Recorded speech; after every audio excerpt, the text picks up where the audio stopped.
Bueno, hoy entonces arrancamos con el trabajo práctico número 1 de mediciones eléctricas. La clase de hoy va a ser netamente preparatoria. Vamos a empezar a ver lo que tiene que ver con los números y los cálculos de los circuitos eléctricos que vamos a ensayar. Vamos a ir repasando punto por punto, paso por paso, lo que está previsto en la guía del trabajo práctico que ya tienen publicada en el aula virtual como material disponible para la clase de hoy. Los objetivos de este trabajo práctico son básicamente proyectar circuitos eléctricos elementales en base a diferentes conexionados de los elementos de carga. Esos elementos de carga van a poder ser resistencias, inductancias, capacitancias, resistencias solas en varias combinaciones y después las combinaciones de resistencias, inductancias y capacitancias. Vamos a determinar las condiciones límite de funcionamiento de esos circuitos, es decir, qué tensión máxima le podemos aplicar sin que se dañen en función de la corriente máxima admisible de cada elemento de lo que vayamos a ensayar. Vamos a determinar analíticamente los parámetros de funcionamiento de estos circuitos para cada una de las configuraciones planteadas, es decir, cómo va a funcionar si a ese circuito le aplicamos 220 volts, para que sea, ya vayamos esperando los resultados y en función de eso, si fuésemos al laboratorio, elegir los instrumentos adecuados para las mediciones. Vamos a realizar, esto ya es para la clase que viene, el conexionado de estos diferentes circuitos, que si bien no lo vamos a poder hacer cableado, lo vamos a hacer de manera esquemática y simulada. Vamos a seleccionar los instrumentos de medida adecuados para corroborar experimentalmente todos los parámetros que hemos determinado analíticamente en la clase de hoy. Vamos a simular la aplicación de esos parámetros de alimentación, es decir, vamos a ver que todos los circuitos que calculemos hoy van a ser aptos para conectarlos a 220 volts. En la próxima clase vamos a simular la aplicación de 220 volts a esos circuitos y vamos a ver cómo responden en función de esa alimentación, qué corriente vamos a tener, cómo se va a comportar según las diferentes leyes o reglas que hemos estudiado en la primera clase.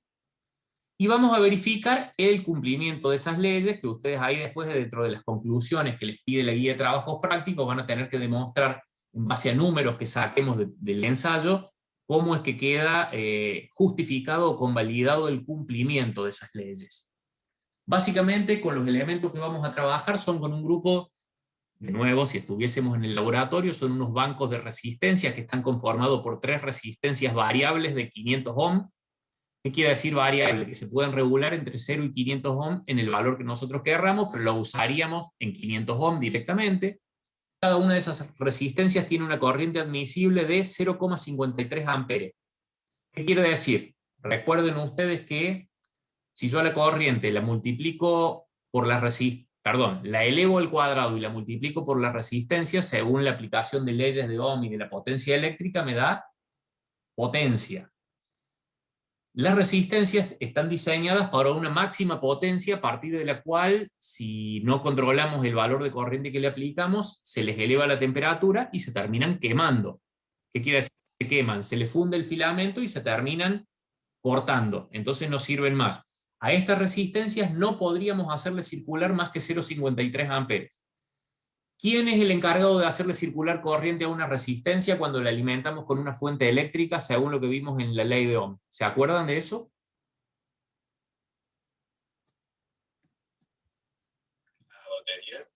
Exactamente, recuerden, la ley de Ohm dice que la corriente circulante en un elemento va a ser directamente proporcional a la tensión aplicada e inversamente proporcional a la resistencia del elemento.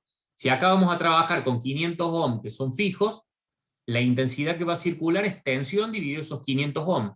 Entonces, si nosotros le aplicamos una tensión demasiado grande, podría ocurrir que superemos los 0,53 amperes y se nos queme la resistencia. Vamos a tener que corroborar en cada circuito cuál es la máxima tensión aplicable y en función de eso vamos a saber si los 220 volts nos hacen correr riesgo o no de que se dañen esos elementos. Y vamos directamente al trabajo práctico ahora. ¿Qué es lo que prevé el trabajo práctico? Primero, proyectar y calcular los circuitos eléctricos, esto con resistencias variables. Este primer punto, inciso A, lo que nos propone el trabajo práctico es, teniendo en cuenta que cada uno de estos módulos con que trabajaríamos está conformado por 3 elementos independientes, es decir, 3 resistencias diferentes, nos pide que determinemos los valores de la resistencia equivalente de 3 configuraciones que nos propone aquí. un solo elemento, dos elementos en serie, dos elementos en paralelo. Si nosotros analizamos en estos circuitos que tenemos acá a la derecha, vemos, tenemos una fuente de tensión aplicada acá de corriente alterna, que si seguimos el cable pasa en serie por un amperímetro, por el circuito amperimétrico de un batímetro, tal cual lo vimos la semana pasada, y por una resistencia R1, que sería un elemento resistivo conectado a esa fuente de alimentación. También tenemos conectado un voltímetro y un frecuencímetro para medir entonces tensión, frecuencia, corriente y potencia activa. El siguiente de los circuitos, o sea, ese sería el circuito 1. El circuito 2 dice dos elementos en serie. Es el circuito que tenemos aquí a la derecha. Aquí a la derecha que tenemos la misma fuente de alimentación, el voltímetro, el frecuencímetro, el amperímetro y el batímetro, pero en serie con el amperímetro y con la fuente, si seguimos el circuito, tenemos dos resistencias conectadas en serie. Y después, para ir al tercero de los circuitos, que es dos elementos en paralelo, es la configuración que tenemos aquí en el primero de los circuitos, al cual le agregamos una segunda resistencia en paralelo con la primera. Conclusión, ahí tenemos la configuración de los tres circuitos, cómo se interconectan los elementos y los respectivos dispositivos de medición, como para que lo vayamos teniendo en cuenta. Después, ¿qué podemos llegar a encontrar? De la misma manera que estamos midiendo la intensidad total que va a suministrarle la fuente de alimentación a las dos resistencias en paralelo, por ejemplo, con una pinza amperimétrica podríamos medir la corriente que consume la resistencia 1 y con otra medición la corriente de la resistencia 2. Y acá sabemos que tenemos un nodo en el cual la corriente total que suministra la fuente y llega a ese nodo debería ser igual a la suma de la corriente de la resistencia 1 más la corriente de la resistencia 2. De la misma y con eso verificaríamos la primera regla de Kirchhoff. De la misma manera, en el circuito serie, vamos a tener una corriente total que va a ser la misma para las dos resistencias, porque están conectadas en serie, pero de la misma manera que tenemos una tensión aplicada que medimos con el voltímetro, a los bornes de cada una de las resistencias podemos medir las caídas de tensión parciales. Y ahí, sabiendo que por segunda regla de Kirchhoff, en un circuito cerrado como este, la tensión aplicada es igual a la suma de las caídas de tensión en los elementos, R1 y R2, podríamos calcular y verificar la segunda regla de Kirchhoff. Pero eso es para la próxima semana. Para hoy vamos con los cálculos. Ya sabemos cuáles son los tres circuitos que vamos a ensayar, según el punto 1. ¿Qué nos dice el punto 1A, perdón? ¿Qué nos dice el punto 1B? Teniendo en cuenta... perdón, me pasé por alto. Aquí el punto 1A nos dice que para cada uno de esos circuitos calculemos la resistencia equivalente.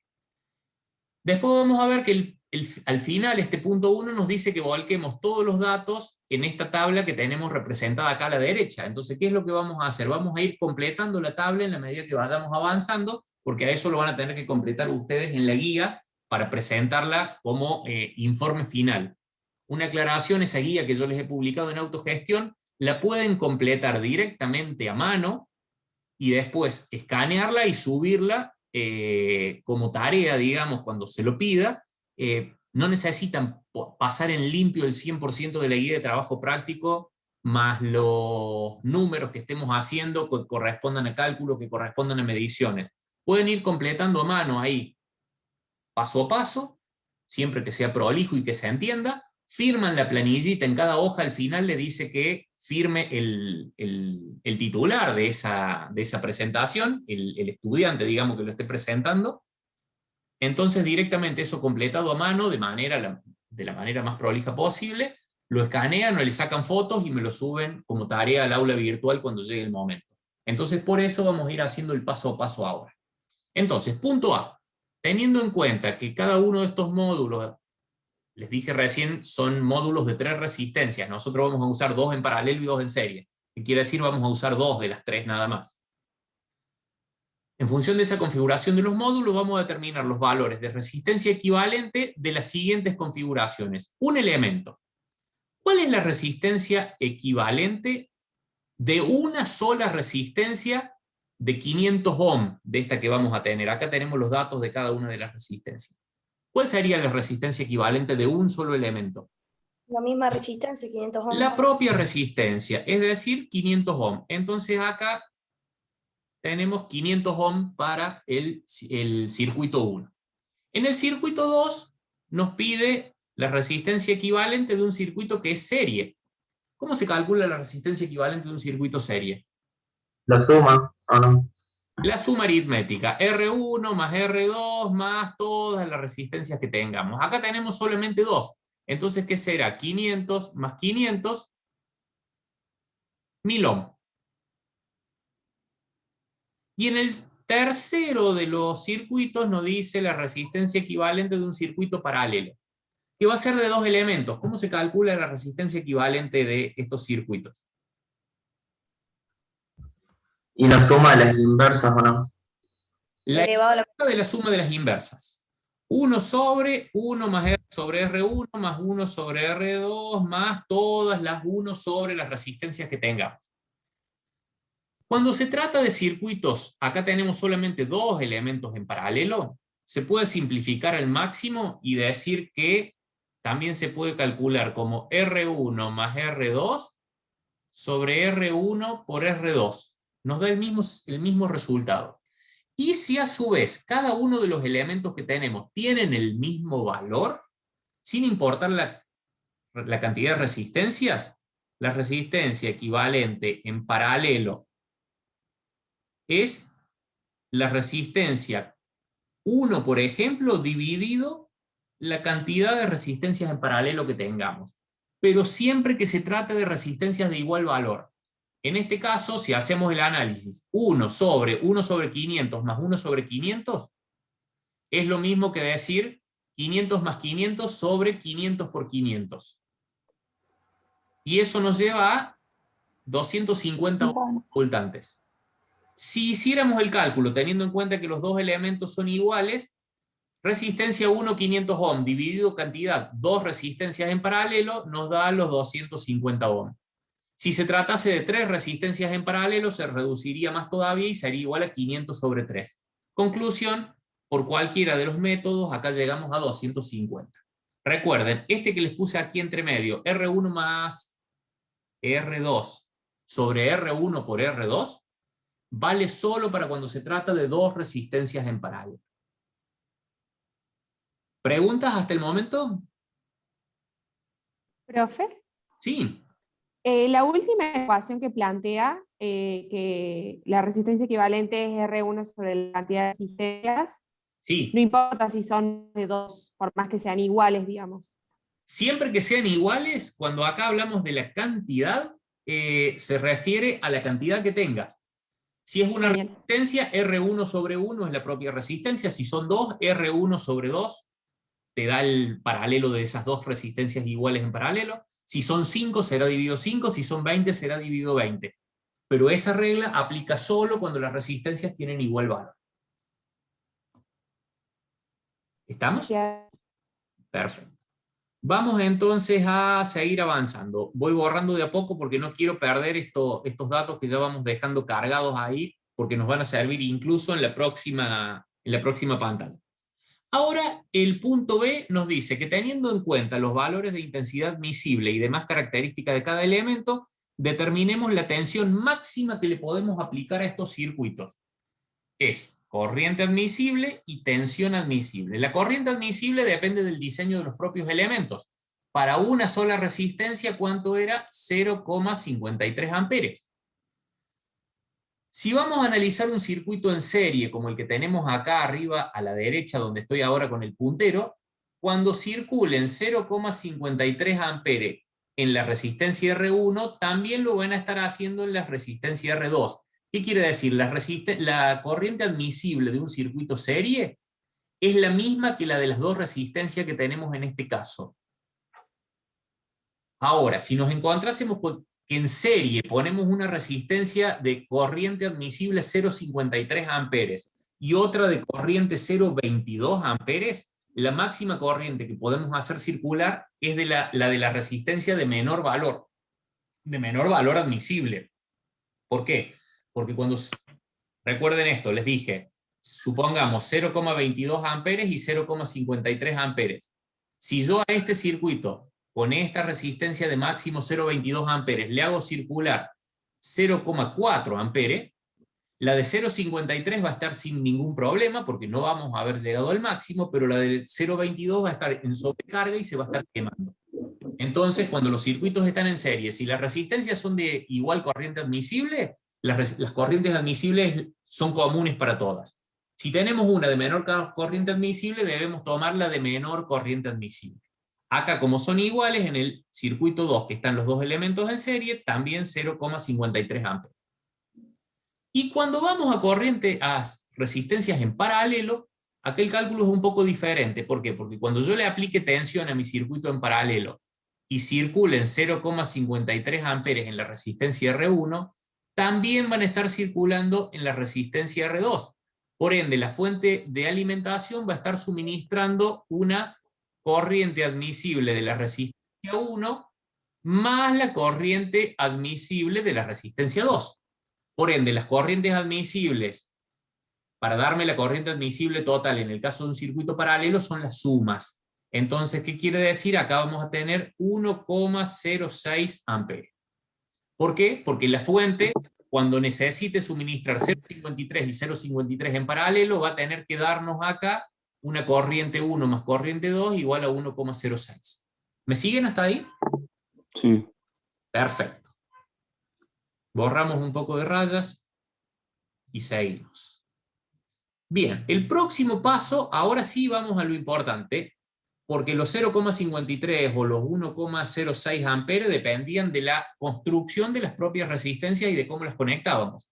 Ahora tenemos que ver a cada uno de estos circuitos, 1, 2 y 3, cuál es la máxima tensión que podemos aplicarle sin superar las corrientes admisibles. Y la tensión admisible de un circuito se calcula como la corriente admisible multiplicada por la resistencia equivalente. Entonces, ¿qué quiere decir? Para un solo circuito la máxima tensión aplicable va a ser 0,53 por 500. ¿Alguien tiene calculadora a mano para que me vaya auxiliando con esos números? 265. 265. ¿Qué quiere decir? Este circuito de una sola resistencia no va a superar los 0,53 amperes mientras no superemos los 265 volts. Como nosotros en nuestra red de alimentación tenemos 220 volts, ¿qué quiere decir? No vamos a llegar a los 0,53 amperes, entonces eso quiere decir que no vamos a tener problema. Para el caso de dos circuitos de dos elementos en serie, 0,53 por 1000, que nos 530. 530 volts. Entonces, con 220 más lejos todavía vamos a estar de superar el valor admisible. Y en el caso de las dos resistencias en paralelo, 250 por 1,06 nos vuelve a dar 265. Sí. ¿Por qué? Porque sigue siendo, tenemos el doble de corriente admisible, pero tenemos la mitad de resistencia, entonces nos termina dando el mismo resultado que si se tratara de una resistencia sola. Entonces ahí ya tenemos la primera parte de nuestros cálculos hechos. Vamos a ver qué debemos hacer ahora para calcular lo que tenemos un poquito más a la derecha. ¿Qué nos pide el punto C? El punto C nos pide que determinemos para cada circuito planteado si le aplicamos 220 voltios y siempre que no excedamos la tensión máxima admisible que calculamos recién en 1B, ¿superamos la tensión máxima admisible con 220 voltios en los circuitos? No. No, porque eran 265 o 530, o sea que estamos perfectos. Entonces nos pide que para estos 220 volts calculemos la corriente total que circularía y la potencia total que suministraría la fuente en cada uno de estos elementos. Entonces ahí tenemos que ir a la ley de Ohm. Corriente total del circuito es tensión aplicada dividido resistencia equivalente. Y potencia total del circuito es igual a tensión aplicada multiplicada por corriente total o igual a tensión aplicada al cuadrado dividido resistencia equivalente o igual a corriente total al cuadrado por resistencia equivalente. Ley de Ohm aplicada, es decir, en estas dos últimas expresiones, la ley de Ohm tensión aplicada sobre resistencia equivalente, usada ya sea para reemplazar la corriente total, entonces nos queda tensión aplicada por tensión aplicada sobre resistencia equivalente, la segunda de las expresiones, o si de acá despejamos tensión aplicada es igual a corriente total por resistencia equivalente, entonces, ¿qué quiere decir? Potencia es tensión aplicada por corriente total, a su vez, tensión aplicada es corriente total por resistencia equivalente, es decir, corriente total al cuadrado por resistencia equivalente. Cualquiera de las tres expresiones finales nos va a llevar a determinar la misma potencia. Y la corriente total va a salir con esta primera expresión que vimos aquí. Entonces, ¿cuál sería la corriente total que circularía para 220 volts en 500 ohm? 0,44. 0,44 amperes. Para 1000 ohm, 0,22 amperes. Y para 250 ohm, 0,85. 0,88. 0,88 amperes. Y si ahora con cualquiera de estas expresiones A, B o C, puesto que conocemos la tensión, la corriente, o la tensión y la resistencia, o la corriente y la resistencia equivalente, podemos calcular las potencias que va a tener que suministrar la fuente en cada uno de los tres circuitos. Vamos con la más rápida, tensión aplicada por corriente total. 0,44 amperes por 220. 96,8. 96,8 watts. Para el circuito 2, 220 por 0,22. 48,4. 48,4. Y para el tercer circuito, 0,88 por 220. 193,6. 193,6. Y tenemos completada la primera tabla de datos calculados para tener datos iniciales para armar los circuitos, contrastar con mediciones cuando hagamos las simulaciones o si pudiéramos ir al laboratorio, lo que no va a ocurrir lógicamente. ¿Dudas respecto de este procedimiento? No me quedó muy clara la explicación teórica de la corriente admisible cuando las resistencias están en paralelo. Bien, como nosotros lo que estamos midiendo acá, vamos a borrar un poquito, así nos queda más espacio.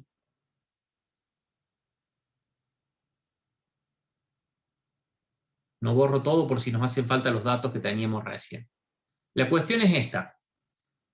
Estamos planteando una fuente de alimentación, lo que nosotros estamos viendo es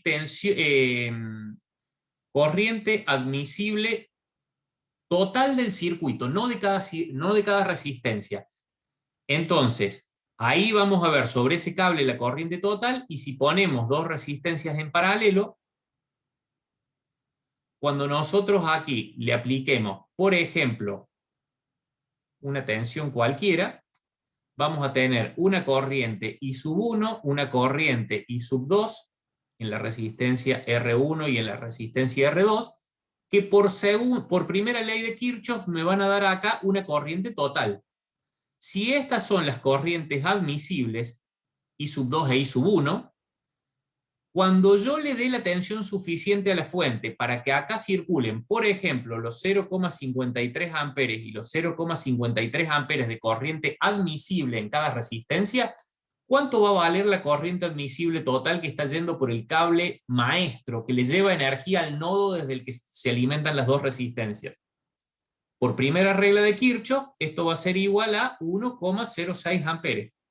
Es decir, nosotros estamos viendo la corriente máxima que vamos a tener que suministrar desde la fuente para evitar que las dos resistencias se vean afectadas por corrientes mayores a su corriente admisible. No sé si se entiende con esa explicación. Sí. ¿Sí? Sí, lo había pensado con primera ley de Kirchhoff, pero no sabía si era realmente por eso. Sí, es por ese motivo, porque si los dos elementos tienen la misma corriente admisible y el mismo valor de resistencia, lógicamente, se suman directamente las corrientes admisibles y nos dan la total. Ahora, si cada una de las dos resistencias tuviese una corriente admisible diferente, la historia ya es otra, es más complicado. Y ni hablar si a su vez R1 fuese distinto de R2. Acá es así de simple por el hecho de que estamos usando dos resistencias idénticas en cuanto a valor en ohm y en cuanto a corriente admisible. Por eso se simplifica de esta manera. Bien. Pasamos entonces a la próxima pantalla. Con eso damos por terminado lo que tiene que ver con circuitos resistivos puros. Otros dos circuitos que vamos a ensayar son circuito resistivo inductivo capacitivo, RLC le llamamos, serie y paralelo. Para eso vamos a trabajar con otro grupo de elementos, en donde vamos a tener unos módulos de resistencia que están conformados a su vez por 3 módulos de 3 resistencias, es decir, esos módulos tendrían 9 elementos cada uno, de 750 ohm, y corriente admisible 0,33 amperes. Un módulo de inductancias de 9 inductancias de 2,8 Henry y 0,25 amperes de corriente admisible, y 9 capacitancias de 4 microfaradios de 220 volts máximos aplicables en corriente alterna, que nosotros los vamos a combinar ahora, ya sea en paralelo o en serie, para hacer los ensayos de estos circuitos. No obstante eso, vale una aclaración más. Acá tenemos un dato que es tolerancia 10%. Perdón. 10% la tolerancia en las resistencias, 10% en las inductancias, 10% en las capacitancias. ¿Qué quiere decir eso? Que los 750 ohm en realidad no son exactos, pueden ser más o menos 10%. Entonces podríamos tener variaciones de entre 750 menos 75 y 750 más 75 en los ohm de cada una de esas resistencias. Lo mismo con los Henry de la inductancia, 2,8 Henry más menos 0,28. Y en las capacitancias 4 microfaradios más menos 0,8 microfaradios, que es la tolerancia de esos valores propias de lo que nos está garantizando el fabricante. De la misma manera, en los elementos que vimos recién, teníamos que la tolerancia de las resistencias de 500 ohm también eran del 10%. ¿Qué quiere decir? Cualquier resistencia en la realidad podría valer 500 más 50 o hasta 500 menos 50. Dentro de ese margen, cualquier valor, digamos, es lo que nos está garantizando el fabricante. Entonces, si estuviésemos trabajando en el laboratorio, podríamos encontrar que las mediciones reales podrían llegar a diferir un poco, entonces podrían tener que ver con estas tolerancias. Como acá los vamos a hacer simulados a los trabajos prácticos, no vamos a tener ese problema. Pasando ya a lo que es el proyecto y cálculo de estos circuitos, lo primero que vamos a hacer, para que nos dé resultados más lógicos, recuerden ustedes acá que hemos dicho que tenemos resistencias que son de 750 ohm, inductancias de 2,8 Henry, capacitancias de 4 microfaradios. Entonces, lo que vamos a tomar acá como datos, ¿cuánto vale cada una de esas resistencias, de esas reactancias inductivas y de esas reactancias capacitivas? Entonces, la resistencia dato de cualquier elemento es 750 ohm. Ahora, en la reactancia inductiva me pide en ohm la reactancia inductiva de estas inductancias. ¿Se acuerdan cómo se calculaba la reactancia inductiva? XL, ¿a qué era igual? A 2 por pi por la frecuencia de nuestro sistema por la inductancia en Henry. 2 por 3,14 por nuestra frecuencia 50 Hz por inductancia 2,8. Ese va a ser el valor de esta reactancia inductiva dato que vamos a utilizar acá. 2 por 3,14 por 50 por 2,8. ¿Qué les está dando?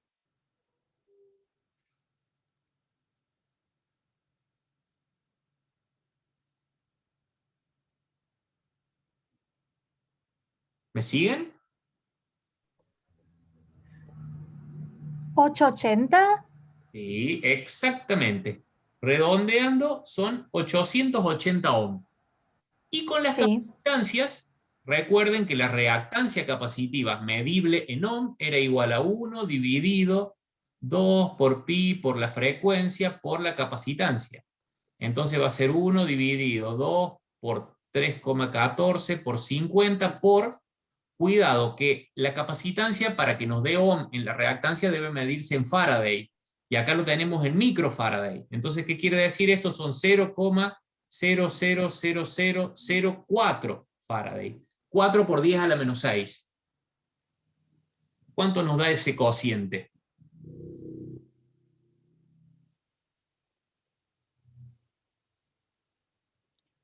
¿796? Exactamente, 796 y 880 ohm. Ahora, lo que vamos a hacer y nos plantea aquí el trabajo práctico es que teniendo en cuenta cada uno de esos elementos, que calculemos el paralelo de dos resistencias, el paralelo de dos reactancias inductivas y el paralelo de dos reactancias capacitivas. ¿Para qué? Para que armemos un circuito de estas características.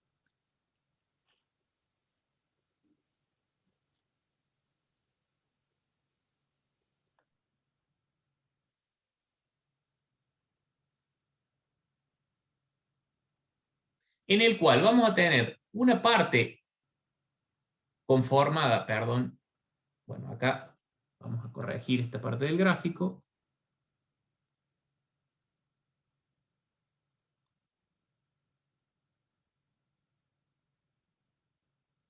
¿Qué es lo que estamos representando aquí? La fuente de alimentación de corriente alterna, un circuito serie, por ejemplo, formado por dos resistencias en paralelo, en serie con dos inductancias en paralelo, en serie con dos capacitancias en paralelo. ¿Por qué? Porque en realidad estos elementos, como hemos visto, tienen resistencias o reactancias muy altas, que si lo conectamos a 220 volts, circularía una corriente muy chiquita. Entonces, ¿qué hacemos? Al poner en paralelo dos resistencias iguales, ¿qué resultado nos da esa resistencia equivalente?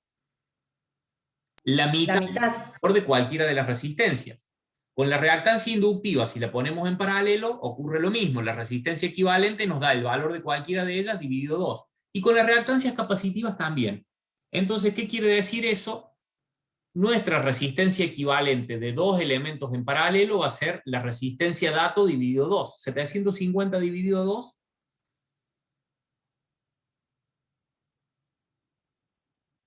375 ohms. ¿Por qué? Porque son dos resistencias iguales.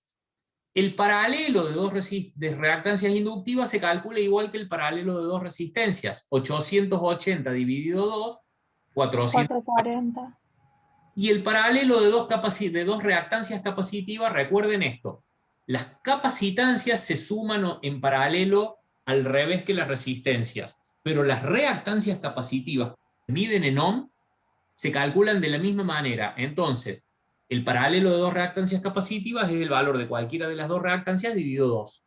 Entonces, 796 dividido 2. 398. 398. Y ahí tenemos completada esa primera parte de la tabla. Borramos un poco de rayas y pasamos a la siguiente pantalla y la seguimos rellenando.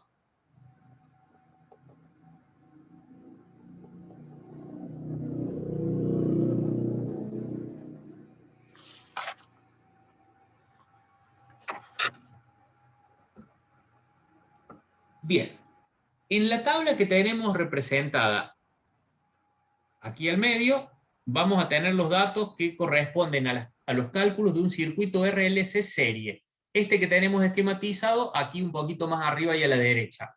Recordemos esto, la resistencia, la inductancia y la capacitancia que tenemos indicada acá es a lo que le llamamos resistencia equivalente, reactancia inductiva equivalente y reactancia capacitiva equivalente, de las que hemos calculado recién, los 375, los 440 y los 398.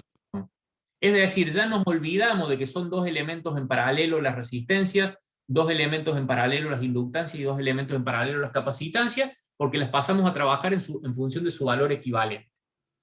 Entonces, ¿qué nos dice? Para este circuito,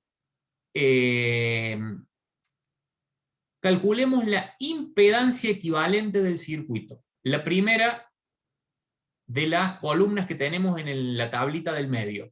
¿Cómo se calculaba la impedancia equivalente de un circuito RLC serie según vimos en la primera clase?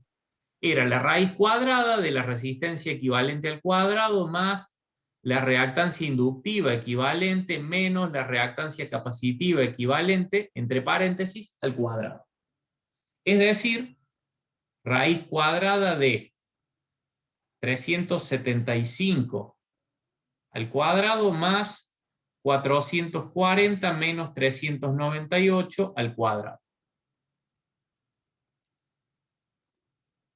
Las dueñas de la calculadora, ¿me auxiliarían con ese resultado?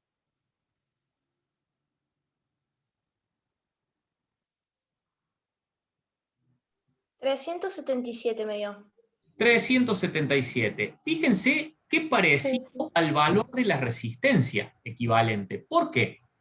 Porque habíamos visto nosotros que si en determinado momento la reactancia inductiva se hacía igual a la reactancia capacitiva, la diferencia esa da 0. Entonces 375 al cuadrado más 0 al cuadrado es 375 al cuadrado. Raíz cuadrada se simplifica con el cuadrado de la resistencia y me quedaría directamente la resistencia. Es decir, nos aproximamos a un valor casi igual al de la resistencia. ¿Por qué? Por el efecto de que están casi anulándose las dos reactancias entre sí. ¿Qué habíamos dicho? Nuestros circuitos normalmente son preponderantemente inductivos. Si le conectamos los capacitores adecuados, podemos anular el efecto inductivo de nuestros circuitos y dejarlos como si fuesen resistivos puros. ¿Por qué nos interesa eso? Porque las resistencias son las únicas que equivalen a trabajo útil. Producen calor, producen luz, o por ejemplo en la potencia mecánica que produce un motor eléctrico, tiene su equivalente térmico con las resistencias eléctricas, si vamos al caso. Las inductancias y las capacitancias lo único que hacen es entretener energía. ¿Se acuerdan los semiciclos de la energía? En la potencia activa eran siempre positivos y en la potencia reactiva, ya sea inductiva o capacitiva, cambiaban de signo cada 90 grados. Entonces, ¿qué quería decir eso? Era energía entretenida. Durante 90 grados o durante un cierto tiempo la energía fluía en un sentido, del generador hacia el consumo, hacia la carga, y en el siguiente semiciclo de la carga hacia el generador. Entonces esa energía iba y venía dentro del circuito, ocupaba lugar, producía calor, producía pérdidas, pero no produce trabajo útil. Entonces, ahí está un poco la explicación de que si nosotros ponemos por cada valor de reactancia inductiva el mismo valor de reactancia capacitiva en nuestro circuito, hacemos de cuenta que anulamos los efectos inductivos y capacitivos y nos queda solo el efecto resistivo, que es el que produce trabajo útil, básicamente. Eso es un mínimo repaso de lo que ya habíamos visto en la primera clase, que cuando lleguemos a instalaciones eléctricas lo vamos a volver a hablar, porque ahí vamos a ver el concepto de el uso del cable por parte de la potencia reactiva, aunque no produzca trabajo útil. Bueno, seguimos. Nos dice la guía. Nos pide que una vez calculada la impedancia equivalente, calculemos la corriente que circularía ante la alimentación del circuito por una tensión de 220 volts. Es decir, que vengamos acá a la tercera columna. La corriente total que va a circular acá se puede calcular como la tensión aplicada dividido la impedancia equivalente. Es decir, si vamos a aplicar 220 volts, 220 dividido 377. 0,58. 0,58 amperes. Perfecto. Y ahora nos pide, si pasamos a la próxima,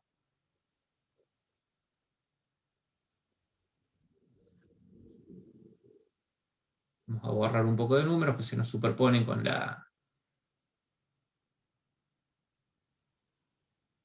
Bien, ¿qué nos pide el punto 2C? Determinar... No, esperen, nos hemos ido. Nos vinimos al paralelo. Me ha faltado acá una parte que creí que la teníamos en la próxima pantalla. Las caídas de tensión en cada uno de los elementos.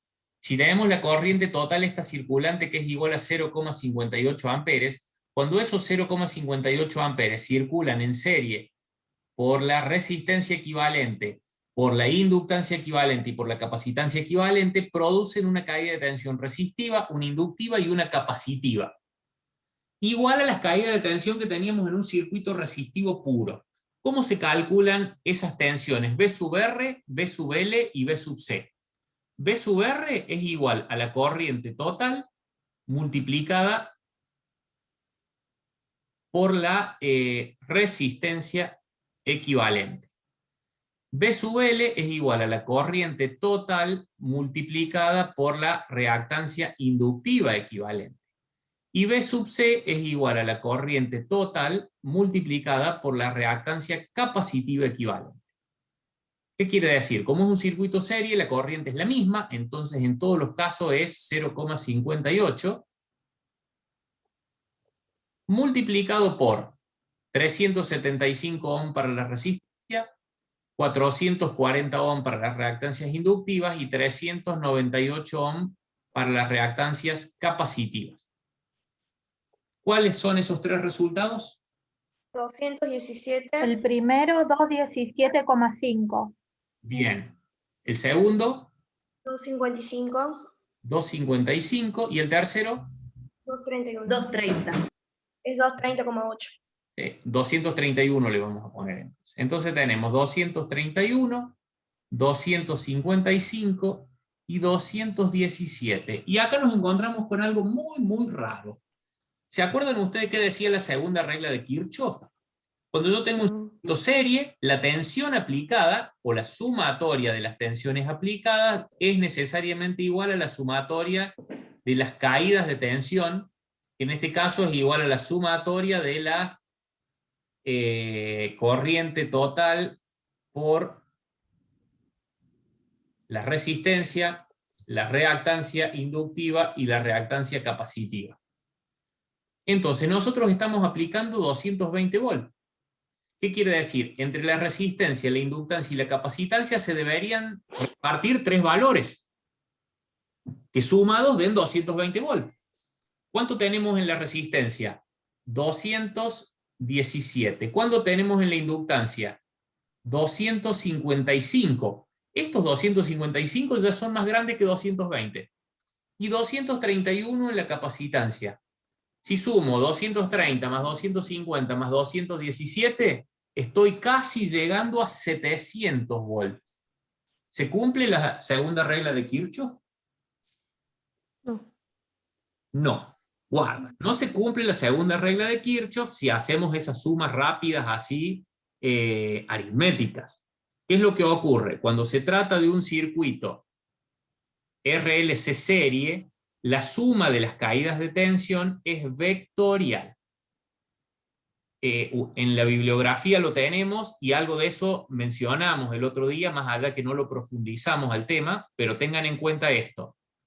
Nosotros en un circuito RLC serie tenemos una corriente total que es única. Perdón que estos vectores me están saliendo un poco torcidos, porque esto de dibujar con el mouse no es lo más práctico.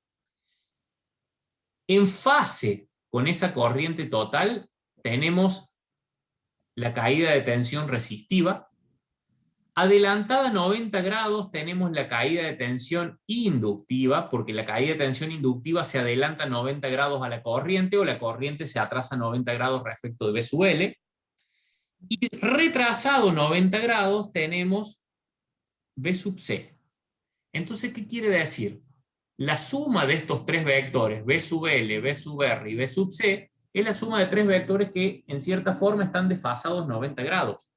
Y acá viene la explicación. Si yo tengo que sumar vectorialmente B sub R, B sub L y B sub C, ¿cómo procedo?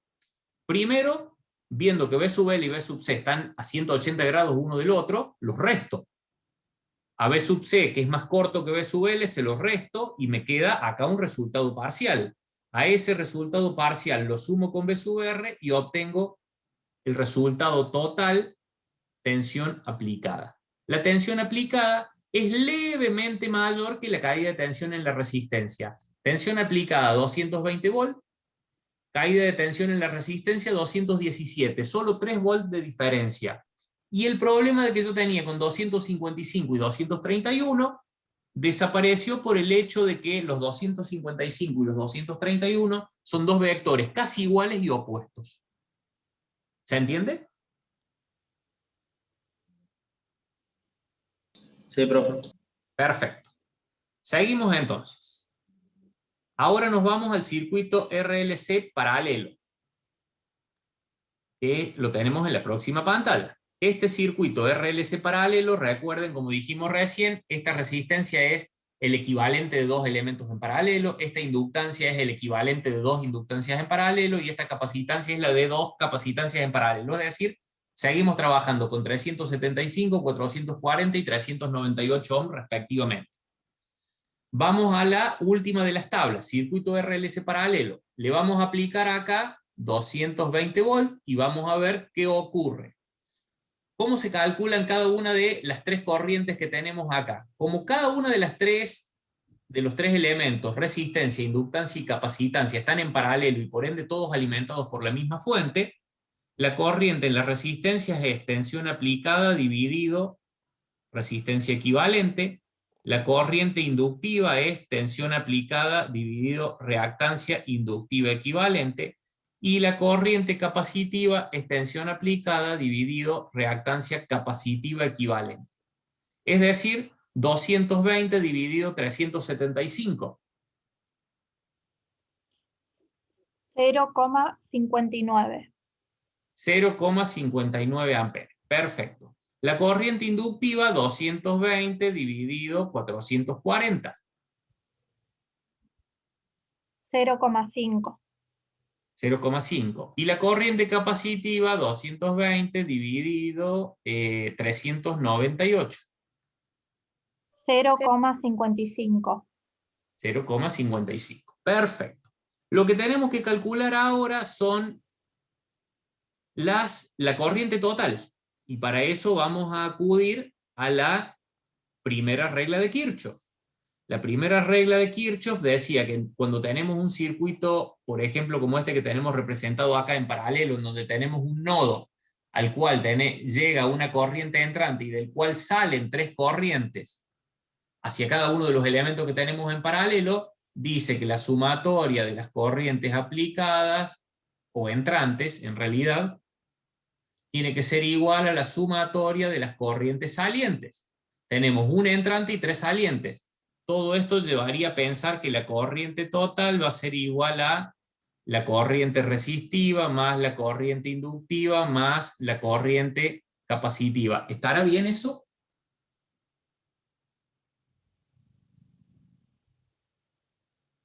No. No. Porque acá habíamos visto que en los circuitos en paralelo, cuando son resistivos, inductivos, capacitivos en corriente alterna, la corriente total es igual a la raíz cuadrada de la corriente resistiva al cuadrado más la diferencia entre I sub L y E sub C al cuadrado. Lo mismo que hicimos con las tensiones recién en el circuito serie, pero acá con las corrientes. Entonces, ¿qué quiere decir? La corriente total va a ser igual a raíz cuadrada de 0,59 al cuadrado más 0,5 menos 0,55 al cuadrado.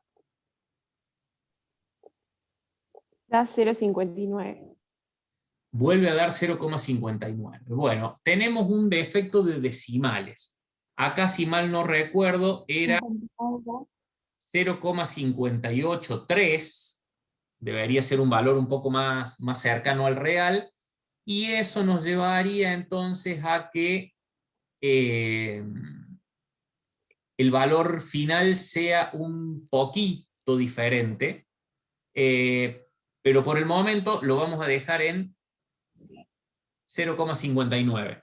Profe, ese el que puso 0,583 a mí me da 220 dividido 375, 0,586. 0,586, bueno, perfecto. Yo cuando lo calculé hoy, lo hice con decimales, incluso en la resistencia, era 370. No, perdón, estoy diciendo cualquier cosa. Está bien, 0,586, lo ponemos, lo corregimos, y vemos si eso cambia en algo el resultado. Si acá en lugar de 0,59 al cuadrado ponemos 0,586 al cuadrado.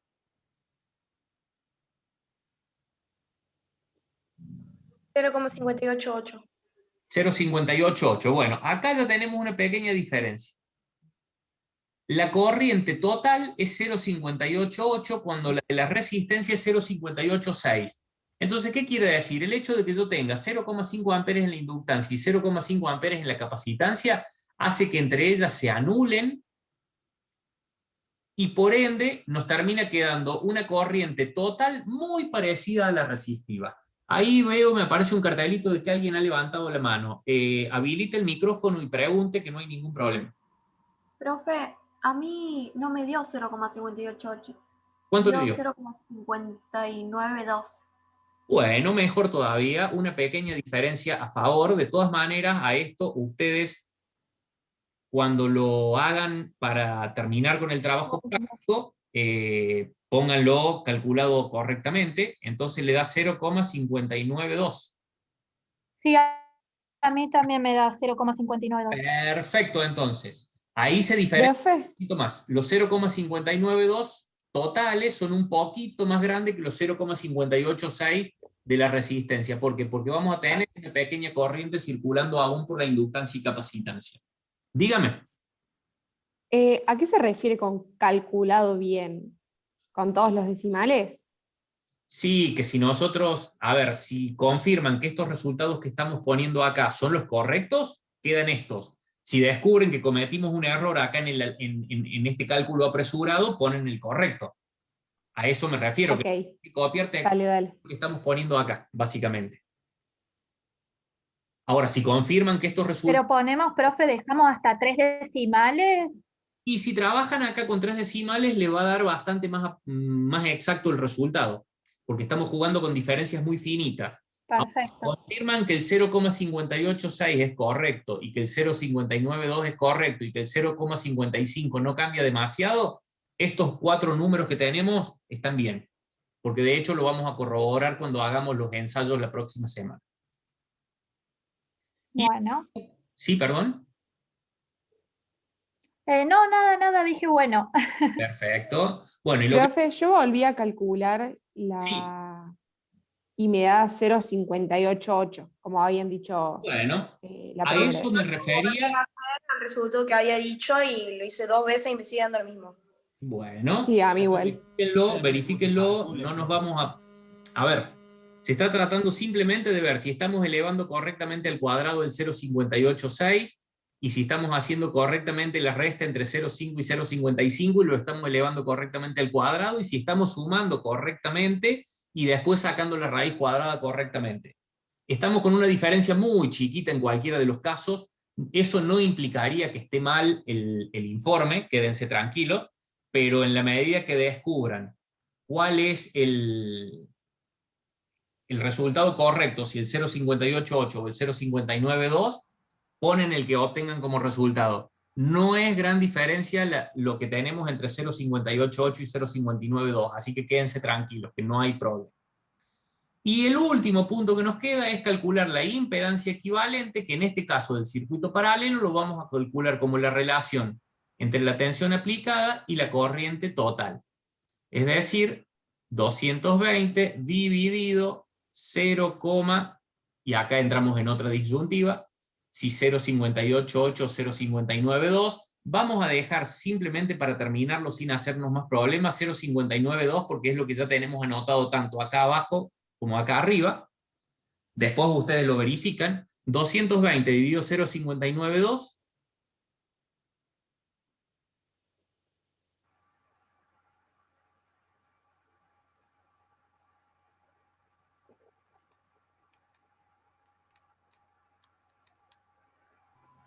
$371,62. 371,62, vamos a redondear en 372. La impedancia equivalente, fíjense, tiene un valor muy parecido al de la resistencia equivalente. Volvió a ocurrir lo mismo que en el circuito serie. Como la reactancia inductiva casi se termina compensando con la capacitiva, el resultado global del circuito es casi un circuito resistivo puro. Y lo vamos a corroborar con las mediciones la próxima semana. ¿Preguntas? Bien. Profe, tengo una duda.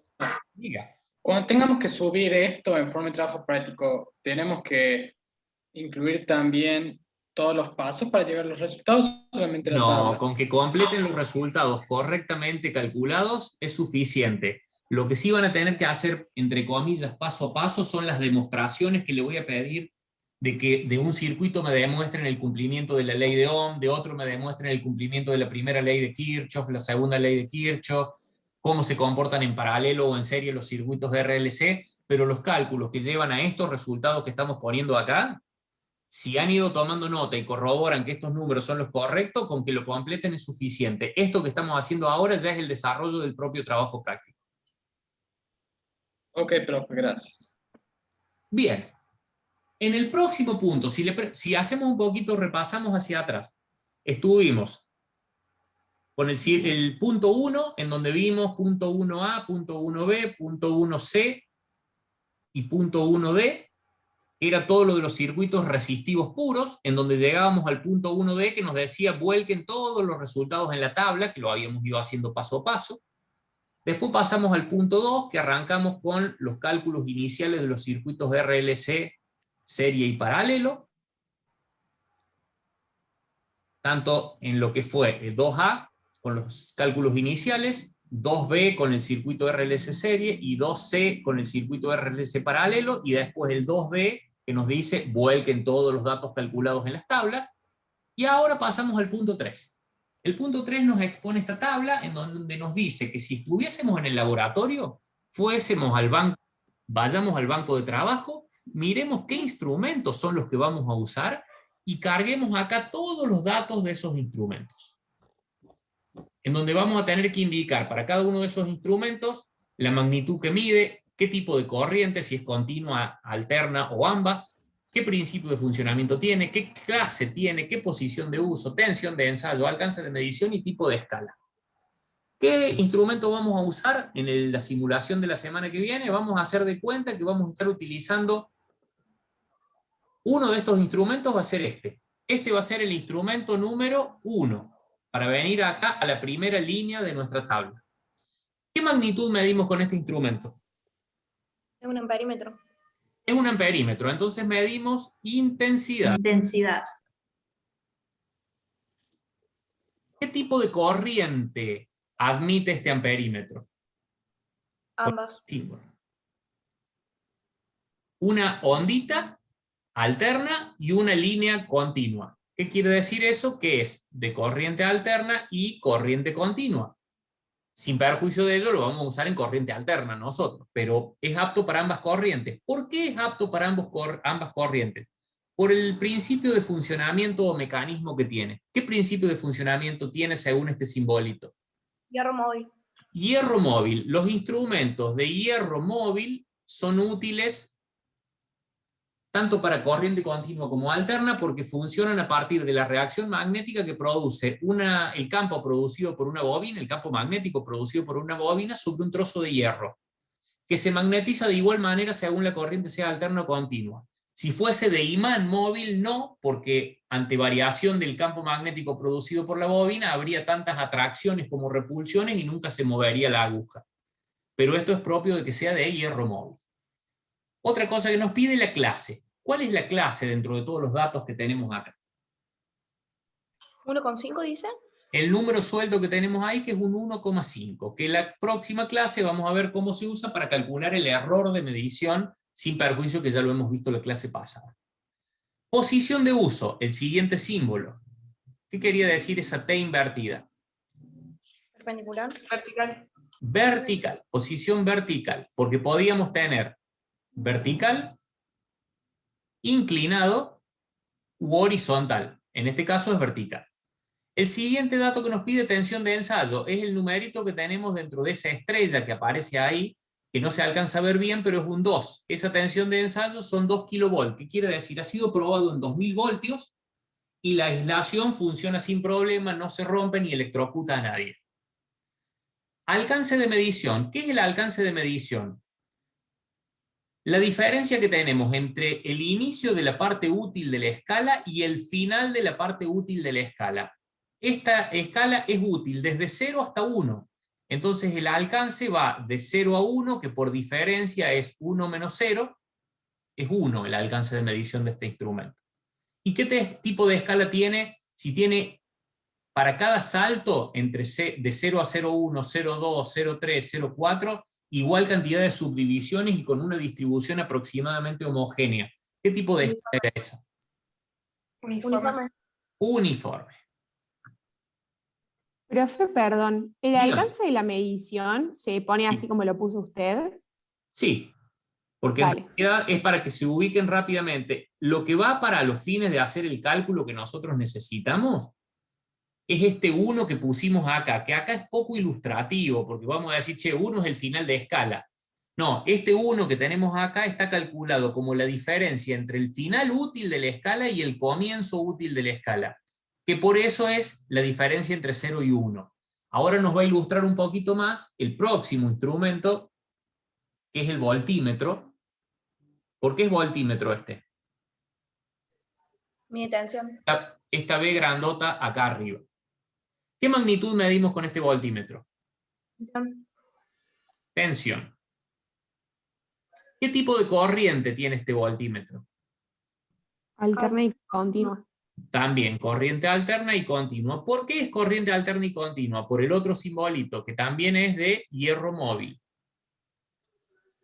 ¿Qué clase? No sé si lo alcanzan a ver bien ustedes. También es 1,5. ¿Qué posición? También vertical. ¿Qué tensión de ensayo? Por si no lo ven bien, también 2 kilovolts. Y vamos a lo más interesante. Alcance de medición. Si bien este va desde 0 hasta 500, entre 0 y 100 no tenemos nada útil. Entonces, ¿cuál es el alcance de medición? 400. De 100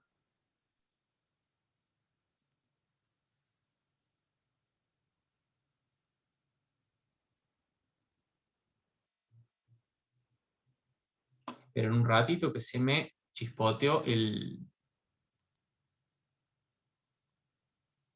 la herramienta de dibujar.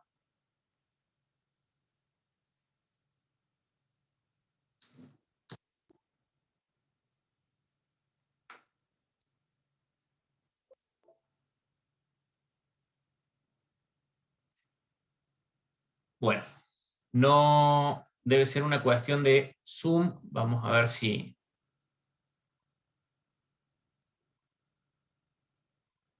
lo podemos corregir. Desgraciadamente hemos perdido algunos de los datos, pero vamos a seguir avanzando con los que tenemos a mano.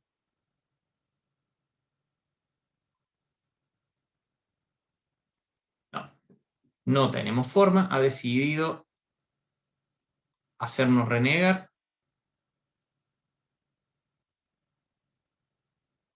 Pero bueno, acá total ya estamos cerca. Lo dejamos explicado. Y cualquier cosa después me consultan por las dudas que pudieran llegar a surgirle.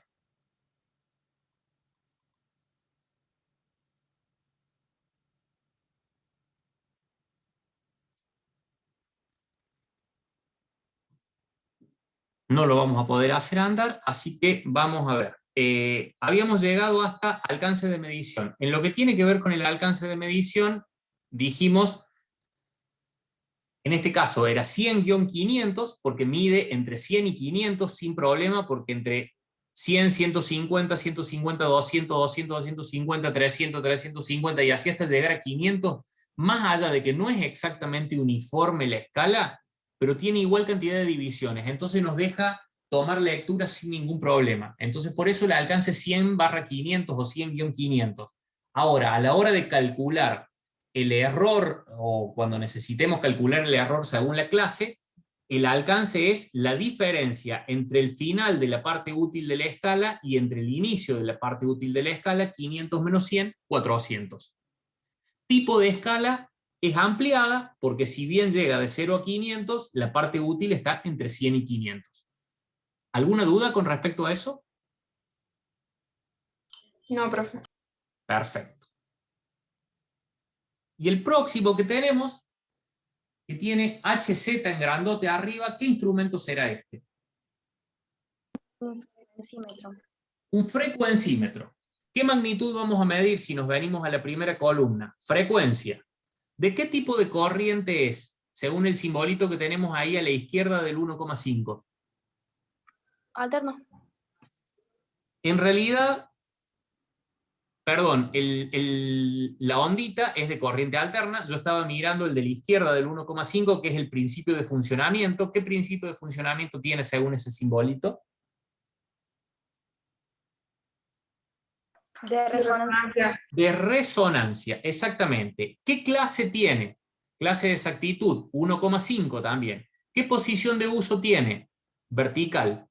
Tensión de ensayo no tiene, dice que es apto para 220 volts, pero no nos da tensión de ensayo. Si pudiésemos estar aquí completando los datos, en tensión de ensayo pondríamos un guión porque no tenemos ese dato. Alcance de medición. Aquel alcance de medición va de 45 a 55, es decir, sería 45-55. Y entre paréntesis pondríamos la resta, 55 menos 45, 10, que es el valor que vamos a usar para cuando tengamos que calcular el error. Tipo de escala, ¿qué tipo de escala tiene? Uniforme, ¿no? Uniforme, exactamente. Bien, ¿qué es lo próximo que vamos a ver? Ahí terminó lo que tiene que ver con la parte cálculos del trabajo práctico. Ustedes para la semana que viene deberían tener ya más o menos completado todo eso que vinimos haciendo hasta recién, cosa que ya vayamos a las mediciones y tengan casi listo el informe a presentar 2 semanas después de que lo terminemos. Si ¿Profe? al laboratorio, esto que viene ahora sería muy importante, pero perdón, hago una pausa, no sé si alguien me quiso hacer una pregunta y yo no lo escuché. Yo le quería preguntar si esos son los únicos 3 instrumentos. Sí, vamos a trabajar solo con esos 3 en esta simulación. Ok. Si estuviéramos en el laboratorio, tendríamos que usar más de un amperímetro según el valor de corriente, usaríamos 2 voltímetros, uno para medir tensión total, otro para medir caídas de tensión, pero acá que vamos a hacer los simulados, vamos a hacer de cuenta que tenemos muchos de estos instrumentos todos iguales, y por ende cada medición que tenemos, más allá que sean diferentes valores y en distintos lugares del circuito, si el instrumento es igual, medimos lo mismo y tenemos el mismo error. Entonces, dejamos de preocuparnos por el resto de las cosas. Entonces, si vamos al laboratorio, debemos ser conscientes de los efectos de la corriente eléctrica sobre el cuerpo humano, porque como decía mi abuelo, la corriente eléctrica patea o pega patadas. ¿Alguien sufrió alguna vez de eso que le decimos patada de la corriente eléctrica? Sí. ¿Han tocado alguna vez algún artefacto electrificado o un cable sin querer, le tocaron la parte pelada? Bueno, si fuéramos al laboratorio estaríamos conectando circuitos permanentemente, armándolos ustedes a los circuitos, con cables que tienen 2 terminales descubiertos para hacer las conexiones, que en la medida que lo vamos armando siguen quedando partes metálicas con tensión expuestas. Entonces debemos ser muy conscientes de lo que pasa con la corriente eléctrica. La corriente en el cuerpo humano puede circular por 2 tipos de contactos. El que tenemos representado a la izquierda, que se llama contacto directo. Ese señor que está esquematizado ahí, parado en el suelo, estaría tocando un portalámparas desde el que hay colgado una lámpara, al cual tal vez se le puede haber roto una parte de la carcasa plástica y tenga accesible los contactos, y cuando fue y tocó el portalámparas, tocó una parte electrificada o un cable pelado en la entrada del portalámparas. Dice, che, ¿qué pasa que esta luz no prende? Resulta que se le había cortado un cable, se había salido hacia afuera y sin querer tocó ese cable pelado. ¿Por qué es directo? Porque la persona está tocando directamente el cable electrificado. Pero lo más común que suele ocurrir son los contactos indirectos, que es lo que tenemos esquematizado a la derecha, con un artefacto que muchas veces produce este problema, al igual que las heladeras. El lavarropas. Internamente, por la propia humedad, puede ser que se le haya ido deteriorando la aislación y de repente un cable que adentro estaba aislado se peló, toca la carcasa metálica y está electrificada la carcasa metálica, y nosotros tocamos esa carcasa y sentimos el efecto de la corriente. A ver, ¿por qué circula la corriente por nosotros? Porque en algún extremo los cables, para que funcionen correctamente los circuitos de corriente alterna, tenemos siempre un cable, el neutro, que ya vamos a ver. Los otros días vimos neutro cuando vimos generadores de corriente alterna. El neutro normalmente está puesto a tierra para darle estabilidad al sistema.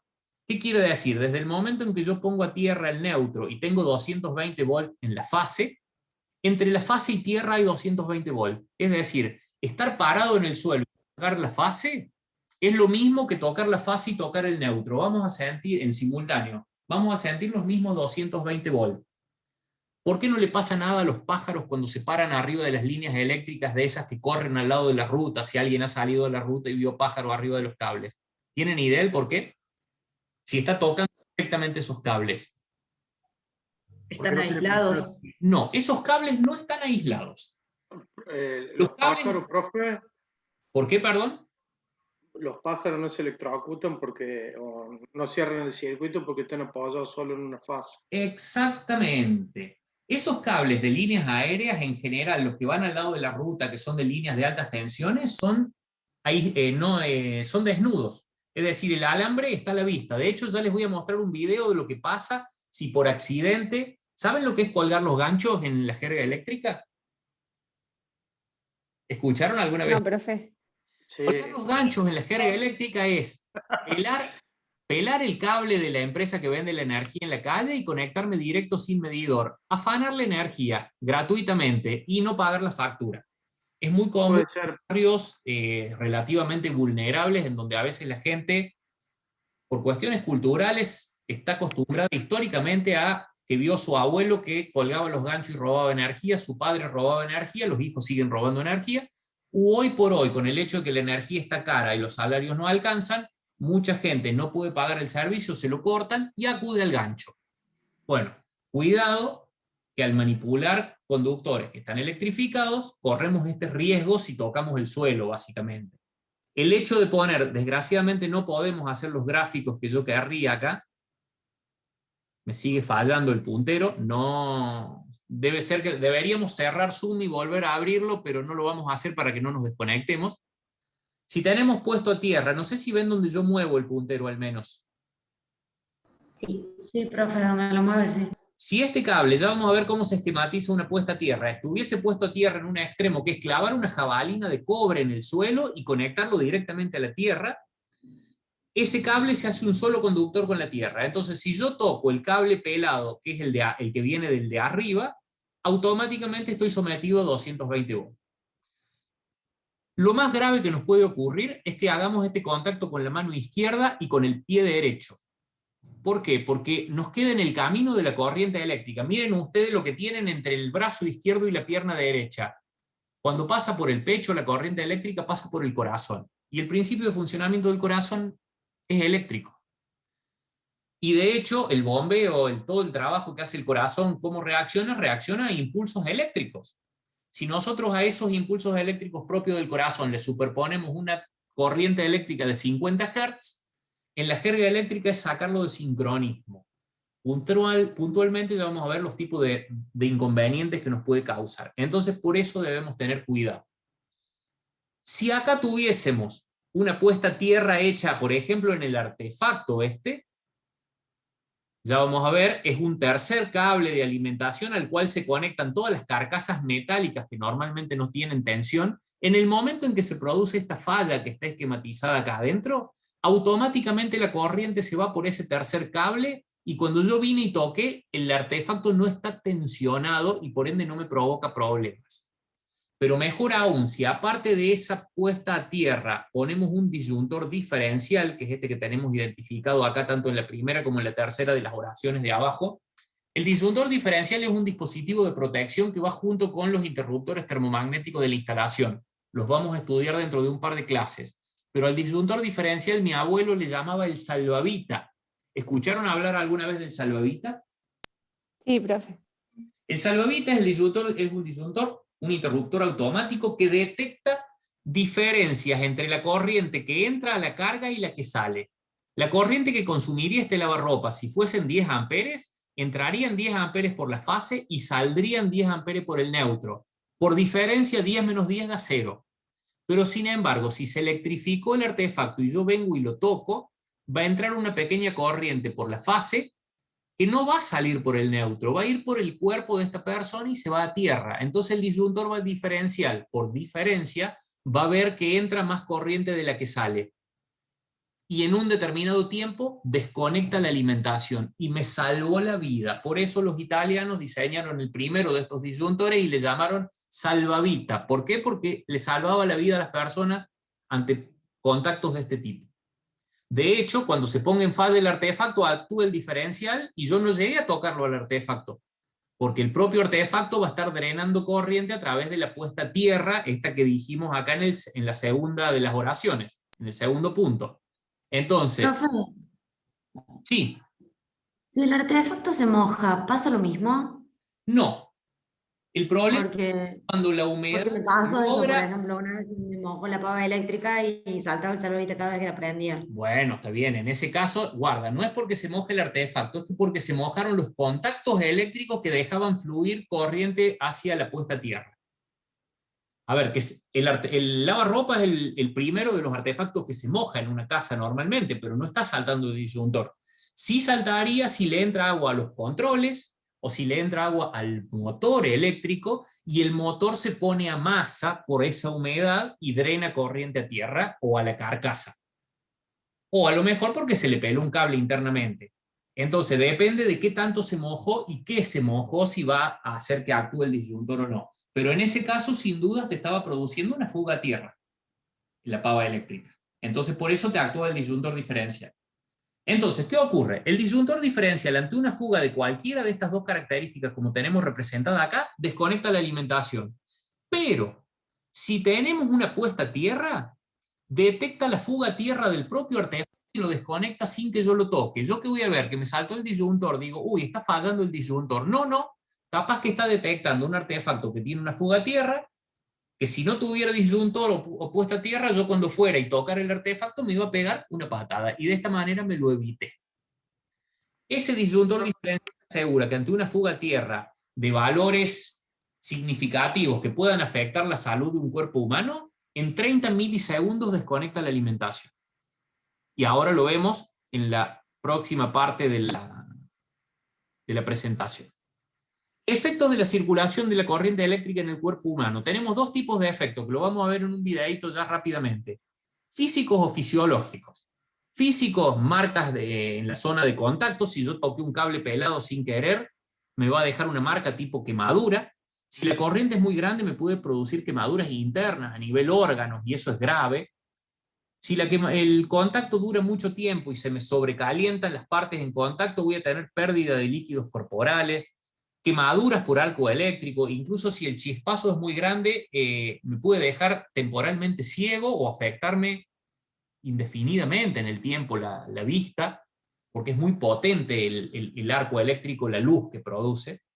Y cuando vamos a los efectos fisiológicos, que son más graves todavía, arrancamos con contracciones musculares, calambres, peligro de asfixia porque nos contrae la caja torácica si pasa la corriente por los músculos del tórax, shock nervioso, aumento de la tensión sanguínea, fibrilación ventricular, es el efecto de cuando la corriente esa está pasando por el corazón, y puede llegar incluso al paro cardíaco. Entonces, es grave esto, y por eso hay que tomar los recaudos necesarios.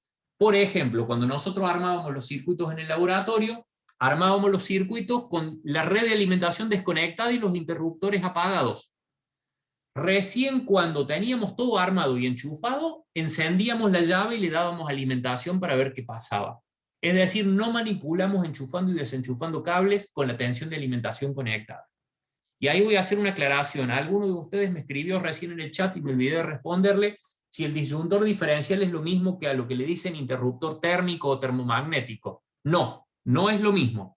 Un interruptor termomagnético actúa por sobrecargas o cortocircuitos. Puntualmente protege los cables de sobrecalentamientos. El disyuntor diferencial desconecta la alimentación ante fugas a tierras. Y en un grafiquito que vamos a ver en un rato, más allá de que no vamos a profundizar en su funcionamiento, vamos a ver constitutivamente cuál es la diferencia, o morfológicamente, una foto de qué es un disyuntor diferencial y qué es un interruptor termomagnético.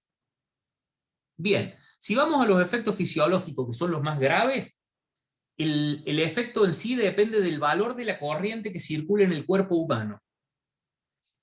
A ver, estos son para datos promedios, estadísticos de una persona adulta, que se ven afectados según múltiples variables. Por ejemplo, si se trata de un niño, los efectos son mucho más graves. Si se trata de una mujer, son más graves que en un hombre. Si se trata de un hombre que encima tiene la piel seca de sus manos, por ejemplo, que eso hace que tenga menos conductividad eléctrica, va a tener menos efectos.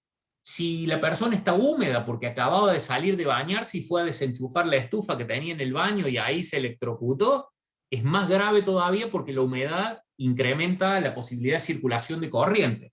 Entonces, son todos valores que son variables de esas condiciones. Pero entre 1 y 3 miliamperes casi es imperceptible el efecto. Si estamos entre 3 y 10, empezamos a tener contracciones involuntarias de los músculos. Si estamos entre 10 y 15 miliamperes, tetanización muscular, contracciones violentas e incluso permanentes de las extremidades. Nos quedamos pegados. Si yo toco con la palma de la mano un cable electrificado, mis músculos van a reaccionar contrayéndose y mi palma de mano se va a cerrar alrededor del cable y me quedo pegado al cable. Si estamos entre los 15 y 30 miliamperes, empieza a ser ya mucho más grave porque hay contracciones violentas de la caja torácica que me produce asfixia, se me altera el ritmo cardíaco y si superé los 30 miliamperes entro en fibrilación ventricular y paro cardíaco. Acuérdense, todo eso hasta 30 miliamperes o más de 30 miliamperes.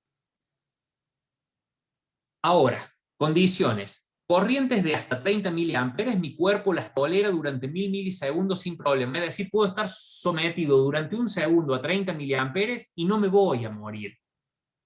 O puedo estar durante 30 milisegundos conectado a 100 miliamperes que no me va a provocar problema. Pero acá viene la cuestión. ¿Cuánta corriente va a circular en el cuerpo humano si toca un cuerpo humano promedio de adulto, tiene 2000 ohm, y toco un cable con 220 volt? 220 dividido 2000, 0,11 amperes. 110 miliamperes. Es decir, mi cuerpo no sería capaz de soportar los 220 volts siquiera por 30 milisegundos. Entonces, los disyuntores diferenciales están diseñados para que, con corrientes de 30 miliamperes, en 20 milisegundos desconecten la alimentación. Entonces sé que por más que yo vaya y agarre con toda la fuerza un conductor pelado, si actúa el disyuntor diferencial en 20 milisegundos, me voy a llevar simplemente un susto, pero no más que eso, porque en 20 milisegundos se va a haber desconectado. Sí. Una preguntita, ¿eso implicaría que los países que trabajan con 110 voltios son un poco más seguros? Así es, exactamente, porque en lugar de 110 miliamperes tendría 55. Son igualmente letales por tiempo indefinido, pero es la mitad, y no es poca esa diferencia. Sin perjuicio, como nuestros disyuntores diferenciales nos van a desconectar en 20 milisegundos, no vamos a tener ningún problema con los 220 volts. Un cálculo... Profe, ¿todos los disyuntores diferenciales tienen el mismo tiempo de acción? Sí. O, por ejemplo, acá no. conseguir uno que actúe en menos tiempo porque la corriente es mayor, la tensión. Podés conseguir que actúen en menos tiempo, pero en realidad con 20 milisegundos ya es suficiente porque nunca en baja tensión vas a tener valores perjudiciales si desconectas dentro de los 20 milisegundos. Pero sí, hay algunos que son más rápidos y otros que son incluso más sensibles. En lugar de 30 miliamperes, actúan con 20 miliamperes. Pero son especiales, digamos. La norma exige que actúen en 20 milisegundos con 30 miliamperes de fuga, porque con eso estamos protegiendo a las personas. Y si quisiéramos hacer un cálculo de cuál sería la máxima tensión que yo podría soportar sin entrar en riesgo, sin superar los 30 miliamperes, serían 60 volts. Si bien acá se le llama B sub SEG, tensión de seguridad, en realidad la tensión de seguridad normalmente es la mitad de esto. Si yo quiero decir, trabajo con una tensión segura en la cual sé que no voy a matar a nadie, tengo que trabajar con 30 miliamperes por 2000 ohm dividido 2, es decir, con 30 voltios. Y acá tenemos un esquema de lo que puede contener el tablero eléctrico de una casa. Profe, le hago una consulta. Sí, dígame. Recién cuando estaba hablando de los disyuntores y los elementos de protección, sí. También la frecuencia también tiene que ver con el riesgo, digamos, o con el daño que puede producir la corriente.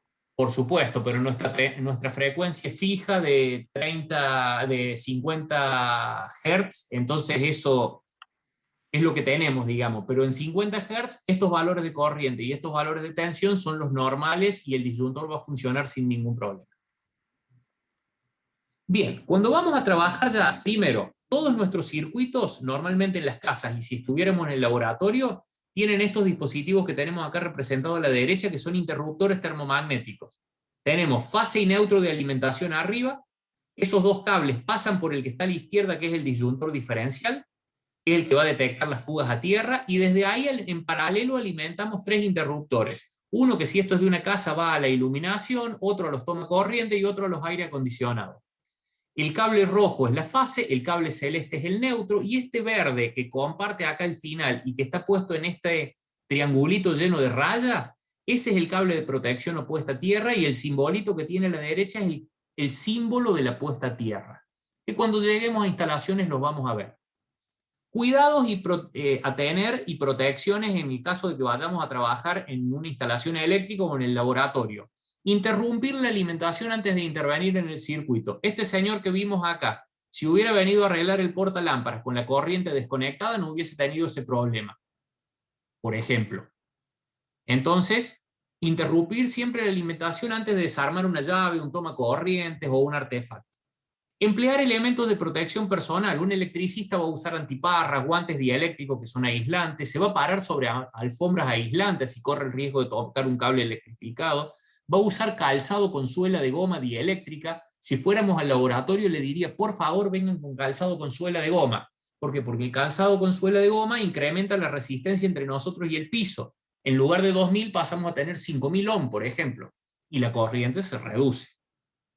Y después la otra, verificar que la instalación en nuestra casa tenga el cable de protección, este tercer cable que es de color verde y amarillo, que lo vamos a estudiar cuando veamos instalaciones eléctricas, y que cuente con disyuntor diferencial. Entonces, si se produce una fuga en un artefacto, el disyuntor salta sin necesidad de que nosotros toquemos nada electrificado. Y cerrando la clase vamos a un videíto muy rápido que esperemos que se vea, del efecto de un arco eléctrico en una persona queriendo colgar los ganchos en una línea que no se dio cuenta que en lugar de ser de 220 volts, era de 13.200 volts. Y ahí van a ver lo dañino que puede ser.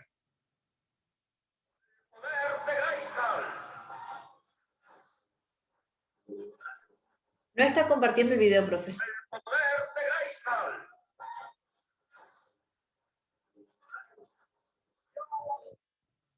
¿Lo pudieron ver? No, profe. Uy, qué macana. Vamos a ver cómo entonces, vamos a dejar de compartirlo de esta manera. Y vamos a ir directamente al video.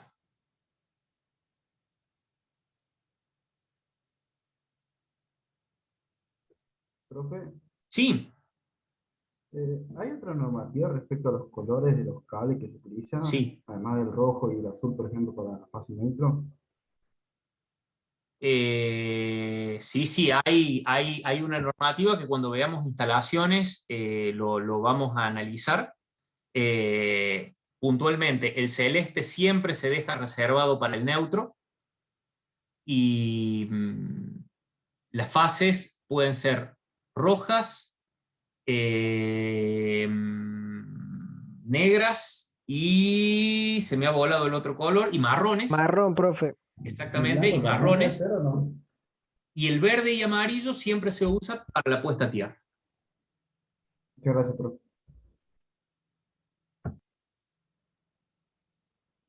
Denme un segundito que veo si les puedo compartir el video, y ahí damos por terminada la clase.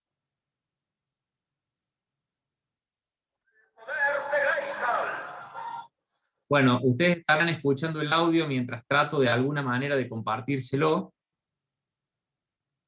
Había un chiste cordobés de uno de los humoristas de Córdoba que hablaba de un tipo que estaba queriendo colgar los ganchos y se electrocutó, y justo pasaba la guardia de EPEC, y este audio, que no sé si lo llegaban a escuchar, habla es el de He-Man, por el poder de Grayskull. Entonces, a ver si ahora lo podemos hacer.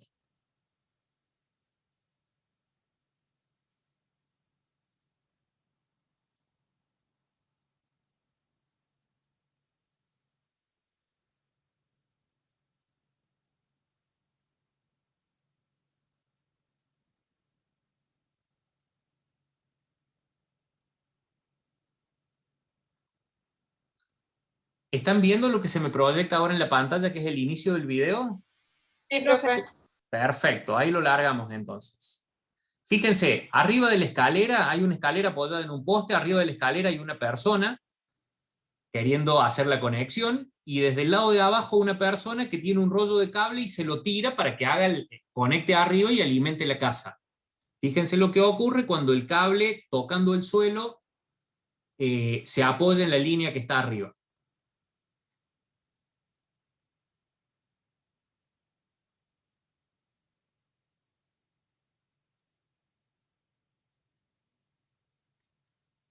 ¿Lo alcanzaron a ver?